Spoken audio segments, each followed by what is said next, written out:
السلام علیکم ورحمۃ اللہ وبرکاتہ۔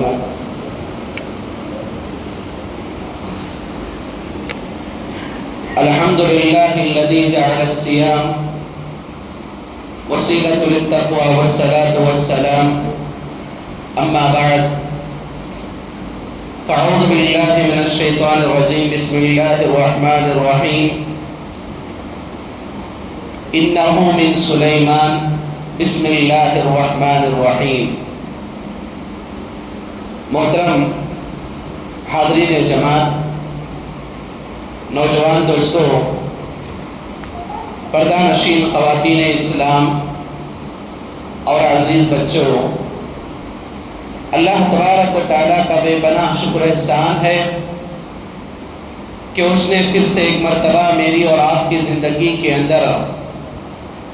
رمضان مبارک جیسا عظیم مہینہ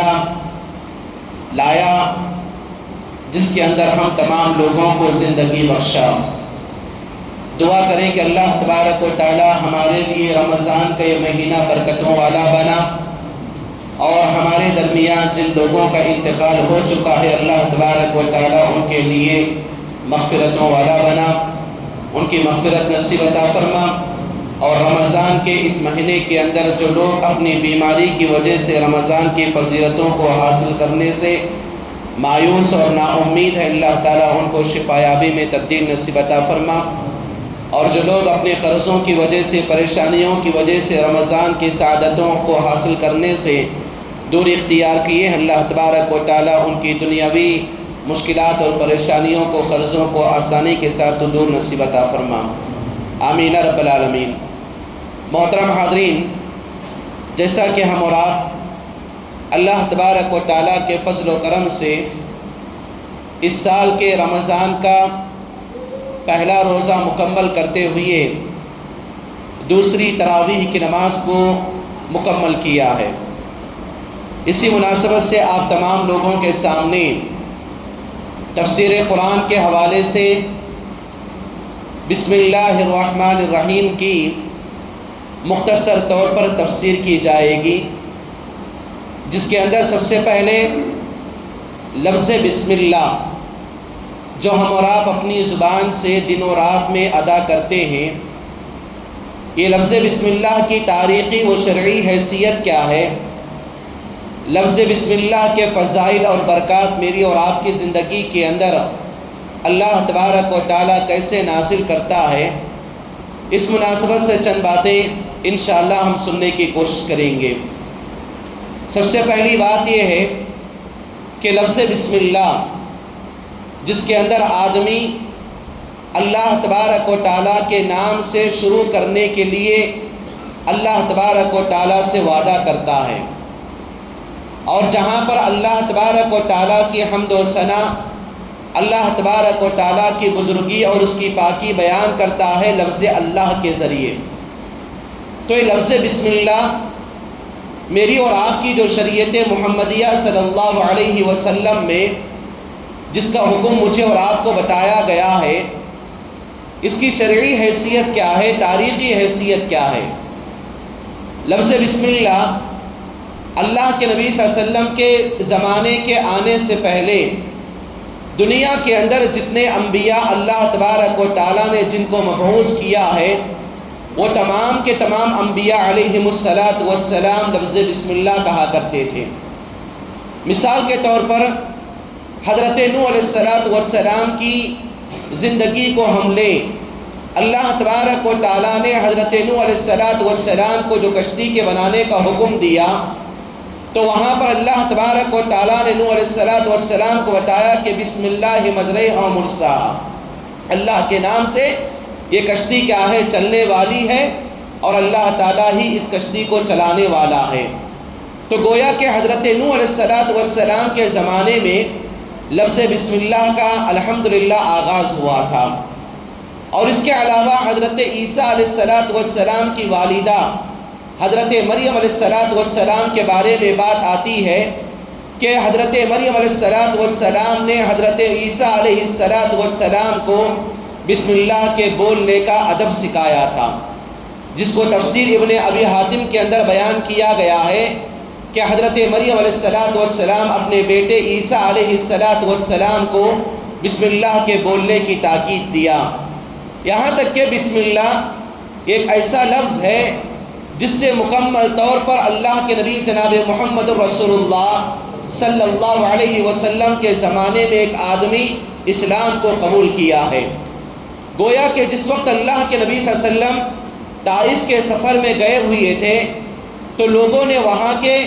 آپ صلی اللہ علیہ وسلم کو پتھروں سے مارا اور آپ کی دعوت کا انکار کیا. محمد صلی اللہ علیہ وسلم باقاعدہ ایک آدمی جو طائف کے آدمی کے پاس ایک باغ میں جا کر اللہ کے نبی صلی اللہ علیہ وسلم رہ گئے تھے. اسی موقع پر جس قبیلے کا وہ باغ تھا، قبیلے کے آدمیوں نے اللہ کے نبی صلی اللہ علیہ وسلم کو انگور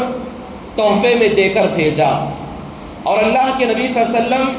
کے پاس اس قبیلے کا جو غلام لا کر انگور دیا جس کا نام عداس تھا، وہ اللہ کے نبی صلی اللہ علیہ وسلم کو جیسے ہی دیا، اللہ کے نبی صلی اللہ علیہ وسلم اپنے ہاتھوں کو آگے بڑھا کے بسم اللہ بول کے لینے لگے.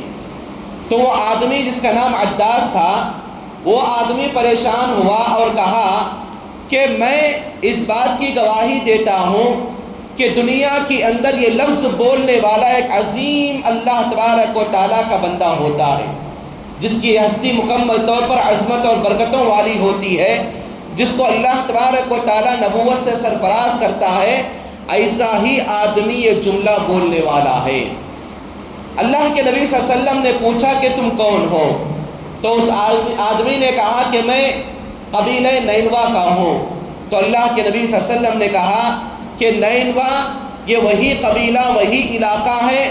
جس کے اندر حضرت یونس علیہ السلام جو یونس بن متیٰ، جن کے والد کا نام متیٰ تھا، جن کے گاؤں کا نام نینوا تھا، اللہ کے نبی صلی اللہ علیہ وسلم نے کہا یہ جملہ اور یہ جملے کو بولنے والے وہی قوم حضرت یونس علیہ السلام کی قوم کے لوگ ہیں. تو وہ آدمی جو حضرت یونس علیہ السلام کی شریعت پر عمل کر رہا تھا، عداس، اللہ کے نبی صلی اللہ علیہ وسلم سے پوچھا کہ اللہ کے نبی صلی اللہ علیہ وسلم آپ کو ہمارے نبی حضرت یونس علیہ السلام کے بارے میں کیسے معلوم ہے؟ تو اللہ کے نبی صلی اللہ علیہ وسلم نے کہا کہ حضرت یونس علیہ السلام جو کہ میرے اسلامی اور دینی بھائی ہیں، جنہوں نے جس شریعت کو لے کر اس دنیا کے اندر آیا ہوا، اسی شریعت کو میں تم لوگوں کے درمیان اللہ تبارک و تعالیٰ کے حکم کے مطابق سنانے کے لیے آیا ہوا ہوں. تو فوراً عداس اللہ کے نبی صلی اللہ علیہ وسلم سے گلے ملتا ہے، اور جس قبیلے کا ایک غلام تھا، اس کے آقا، اس کے پورے اس کو نوکری دینے والے آقا، باقاعدہ وہ اس آدمی کی حرکت کو، عداس کی حرکت کو دیکھ رہے تھے. تو بعد میں جب عداس وہاں پر اپنے قبیلے کے پاس گیا تو قبیلے کے لوگ پوچھا کہ تم اللہ کے نبی صلی اللہ علیہ وسلم سے گلے مل رہے تھے اور اتنی لمبی چوڑی بات کیا کیا ہے؟ تو اس نے کہا اللہ کے نبی صلی اللہ علیہ وسلم کو میں اس بات کا اقرار کرتا ہوں کہ اللہ کے نبی صلی اللہ علیہ وسلم یہ سچے نبی ہیں، کیونکہ انہوں نے لفظ بسم اللہ کے ذریعے جو مجھ سے ملاقات کیا، اور میں جس نبی کو ماننے والا ہوں حضرت یونس علیہ السلام کو مکمل طور پر اسی کی پیغام اور اسی کے کلمات کو اپنے زمانے کے اندر لے کر آنے والے ہیں. اور اس وقت اللہ کے نبی صلی اللہ علیہ وسلم سے عداس باقاعدہ اسلام کو قبول کرنے کے لیے تیار ہوئے اور کلمے کو پڑھ لیا. تو گویا کہ لفظ بسم اللہ مکمل طور پر حضرت نوح علیہ السلام، حضرت یونس علیہ السلام اور حضرت عیسیٰ علیہ السلام کی زندگی سے چلا آ رہا ہے. اور لفظ بسم اللہ اللہ کے نبی جناب محمد رسول اللہ صلی اللہ علیہ وسلم پر جس قرآن کو نازل کیا گیا، قرآن کی 114 سورتوں میں سے ہر سورت کی ابتدا میں اللہ تبارک و تعالیٰ لفظ بسم اللہ کو رکھا ہوا ہے سوائے سورہ توبہ کے. اور سورہ نمل میں اللہ تبارک و تعالیٰ حضرت سلیمان علیہ السلام کا واقعہ ذکر کیا. ہدہد پرندہ ملکہ بلقیس کے بارے میں جو قوم سبا کا جو علاقہ تھا، جا کر یہ بات بتایا کہ اے سلیمان علیہ السلام، میں آپ کے پاس ایک قبیلے کے بارے میں بتانے کے لیے آیا ہوا ہوں جس کی سردار ایک عورت ہے، اور اس سے بڑھ کر بات یہ ہے کہ وہاں کے لوگ کیا ہے، سورج کی پوجا کرتے ہیں۔ تو حضرت سلیمان علیہ السلام نے ملکہ سبا یعنی بلقیس کو جو خط لکھا، اسلام کی دعوت کا آغاز کیا، تو وہیں پر فوراً انہ من سلیمان، یعنی جو پیغام آپ کو دیا جا رہا ہے سلیمان علیہ السلام کی طرف سے ہے، بسم اللہ الرحمن الرحیم کہہ کر حضرت سلیمان علیہ السلام نے باقاعدہ ملکہ بلقیس کے پاس اس خط کو لکھا۔ تو گویا کہ آپ کے اس خط کو پڑھنے کے بعد ملکہ بلقیس قوم سبا کے ساتھ حضرت سلیمان علیہ السلام کے دربار میں آ کر اسلام کو قبول کیا۔ تو گویا کہ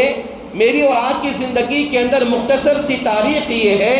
کہ اسلام کے اندر صبح شام میں اور آپ اپنی دنیاوی زندگی کے اندر جو بسم اللہ کا آغاز کرتے ہیں، اٹھتے بیٹھتے کھاتے پیتے جو بسم اللہ کے الفاظ کو بولتے ہیں، یہ انبیاء علیہم السلام کی سنت ہے،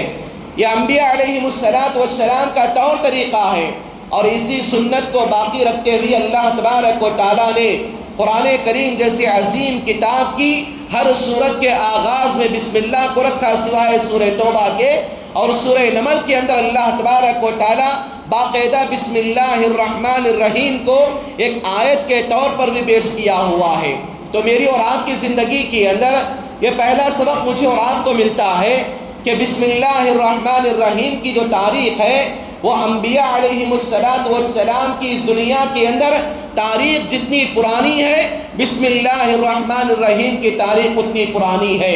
اور اللہ کے نبی جناب محمد رسول اللہ صلی اللہ علیہ وسلم صلح حدیبیہ کے موقع پر مکہ کے مشرکین بھی بسم اللہ الرحمن الرحیم کو مانا کرتے تھے، لیکن جب صلح حدیبیہ کے لکھنے کا موقع آیا تو وہاں پر بسمک اللہم لکھا گیا۔ تو گویا کہ پہلے زمانے کے اندر مشرکین و کفار کے درمیان بھی بسم اللہ الرحمن الرحیم کی یہ سنت رائج تھی اور یہ سنت چلی آ رہی ہے۔ تو میری اور آپ کی خوش نصیبی ہے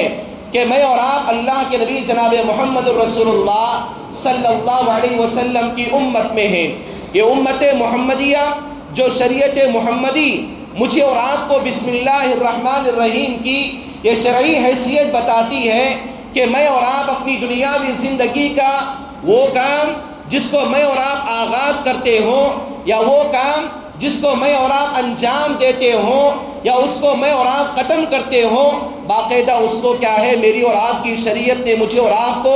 شرعی طور پر بسم اللہ کے کہنے کا حکم دیا۔ مثال کے طور پر اللہ کے نبی جناب محمد رسول اللہ صلی اللہ علیہ وسلم نے بیان فرمایا کہ تم میں کا کوئی آدمی رات میں سوتا ہے، رات میں سونے کے موقع پر اپنے دروازے کو بسم اللہ بول کے بند کرے، اور کھانے پینے کی چیزوں کو بسم اللہ بول کے بند کرے، اور اپنی استعمالات کی چیزوں کو بسم اللہ بول کے شروع کرے، بسم اللہ بول کے ختم کرے۔ اللہ کے نبی جناب محمد رسول اللہ صلی اللہ علیہ وسلم کی حدیث میں آتا ہے کہ آدمی اپنی دنیاوی زندگی کے اندر کاروبار سے، بیپار دھندے سے، کھیتی باڑی سے، بازار سے جب باہر سے اپنے گھر کو آتا ہے، اس کے ساتھ ایک شیطان لگا رہتا ہے، اور وہ شیطان آدمی کا پیچھا کرتا رہتا ہے۔ اللہ کے نبی جناب محمد رسول اللہ صلی اللہ علیہ وسلم نے تعلیم دیا سورہ احزاب کی روشنی میں، یا ایھا الذین آمنوا لا تدخلوا بیوتا غیر بیوتکم حتی تستأنسوا وتسلموا علی اہلھا۔ بتایا کہ اللہ کے نبی صلی اللہ علیہ وسلم، اللہ تعالیٰ نے پیغام دیا کہ ایمان والو، جب تم تمہارے گھروں میں یا دوسروں کے گھروں میں داخل ہوتے ہو تو سلام کر کے جاؤ، اور سلام کر کے جانے کے بعد اپنے گھر میں داخل ہوتے ہو تو بسم اللہ بول کے جاؤ۔ اللہ کے نبی صلی اللہ علیہ وسلم کی ابو داؤد ابن ماجہ کی حدیث کے اندر یہ بات لکھی گئی ہے کہ اللہ کے نبی صلی اللہ علیہ وسلم نے بیان فرمایا کہ جو آدمی اپنی دنیاوی زندگی کے اندر اپنے گھر میں بسم اللہ بول کے داخل ہوتا ہے، وہ گھرانہ شیطان کے مکمل طور پر ہٹ کنڈوں سے محفوظ ہوتا ہے۔ ایسے اللہ تبارک و تعالیٰ محفوظ کر دیتا ہے کہ شیطان اپنے ساتھ ٹولیوں کو ساتھ میں لاتا ہے۔ اب آدمی جب گھر سے باہر آتا ہے یا گھر میں جاتا ہے، بسم اللہ بول کے اپنے گھر میں جاتا ہے، تو شیطان اپنے ٹولیوں کے اندر اعلان کرتا ہے آج کے دن، آج کی رات، آج کی صبح اس گھر میں داخلہ ہمارے لیے روکا گیا ہے۔ اور اللہ کے نبی صلی اللہ علیہ وسلم نے بتایا بسم اللہ ولجنا و بسم اللہ خرجنا وعلی ربنا توکلنا۔ جب آدمی بازار سے اپنے گھر کو آتا ہے تو آدمی کو یہ دعا پڑھنے کی تاکید دی گئی، اللہم انی اسألک خیر المولج و خیر المخرج، بسم اللہ ولجنا و بسم اللہ خرجنا وعلی ربنا توکلنا۔ آدمی گھر میں جانے کے موقع پر یہ دعا پڑھتا ہے تو شریعت مجھے اور آپ کو بتاتی ہے کہ جو آدمی بسم اللہ بول کے اپنے گھر میں داخل ہوگا، اس کے کھانے پینے میں، اس کے بستر میں شیطان اور شیطان کی ٹولیاں کبھی داخل نہیں ہوتی۔ یہاں تک کہ آج میں اور آپ اپنی دنیاوی زندگی کے اندر اولاد کی بگاڑ کے لیے پریشان ہیں، اور اپنی دنیاوی زندگی کے اندر بگڑی اولاد کے بارے میں شکایات کرتے پھرتے ہیں، پریشان حال ہو کے پھرتے ہیں۔ اسی لیے پیارے نبی جناب محمد رسول اللہ صلی اللہ علیہ وسلم بیان فرماتے ہیں جب تم میں کا کوئی آدمی اپنی بیوی کے ساتھ جنسی خواہشات کو مکمل کرنے کی ارادہ کر رہا ہے تو ایسی صورت میں وہاں پر بسم اللہ اللہم جنبنا وجنب الشیطان بسم اللہ ما رزقتنا، یہ دعا کے پڑھنے کی پابندی وہاں پر اللہ کے نبی صلی اللہ علیہ وسلم نے بتایا، اور بتایا کہ جو آدمی اولاد کی خواہش رکھتا ہے اور جو آدمی اپنی بیوی سے ملاقات کا ارادہ کرتا ہے، وہ آدمی اگر اس دعا کو پڑھے گا پہلے اور اللہ تبارک و تعالیٰ اس کو اولاد دے گا تو باقاعدہ وہ اولاد جب دنیا کے اندر آئے گی شیطان کے شر سے، شیطان کے فتنوں سے اس کی اولاد محفوظ رہے گی۔ تو واقعی بسم اللہ جس کے اندر میری اور آپ کی اولاد کی تربیت کا پہلا حصہ اور پہلا مرحلہ بتایا گیا ہے، اور تربیت کے اصول کو بتایا گیا ہے کہ جن چیزوں کی وجہ سے اولاد میں بگاڑ اور فساد آتا ہے وہ شیطان کے مکر و فریب، شیطان کے چال و چلن سے آتا ہے۔ وہیں اپنی دنیاوی زندگی کے اندر مرد حضرات، خواتین اپنی دنیاوی زندگی کے اندر ان دعاؤں کی پابندی کریں گے تو اللہ تبارک و تعالیٰ لفظ بسم اللہ کی برکت سے ان کی دنیاوی زندگی میں آنے والی نسل کو اللہ تبارک و تعالیٰ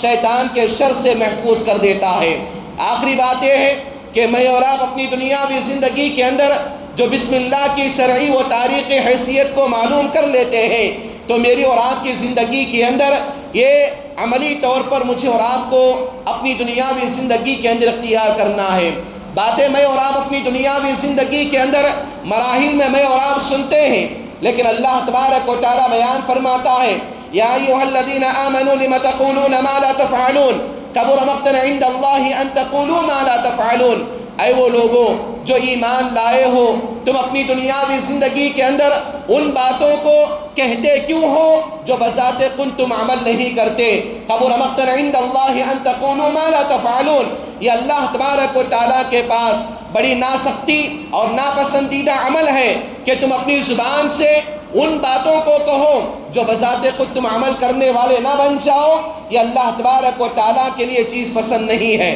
لہٰذا میری اور آپ کی شریعت مجھے اور آپ کو اس بات کی تعلیم و تاکید کرتی ہے کہ میں اور آپ اللہ تبارک و تعالیٰ کے قانون کو مانیں، اور اللہ تبارک و تعالیٰ کے قانون کے مطابق میری اور آپ کی زندگی گزرے گی تو اللہ تبارک و تعالیٰ میری اور آپ کی زندگی کے اندر خوشحالی کو لائے گا، برکتوں کو لائے گا، اور گھروں کے شر و فتنہ و فساد کا خاتمہ اللہ تبارک و تعالیٰ کرے گا۔ دعا کریں کہ اللہ تبارک و تعالیٰ مجھے اور آپ کو بسم اللہ کی اہمیت کو سمجھنے، اس کے فضائل کو اختیار کرنے اور مکمل طور پر اس کے مسائل کو جان کر اپنی دنیاوی زندگی کے اندر عملی جامہ پہنانے کی توفیق نصیب عطا فرما، اور ہمیں اپنی دنیاوی زندگی کے اندر مکمل طور پر شریعت مطہرہ کی جانکاری حاصل کرنے کے بعد عمل کے نیت سے زندگی کے اندر ہمیں زندگی گزارنے کی توفیق نصیب عطا فرما۔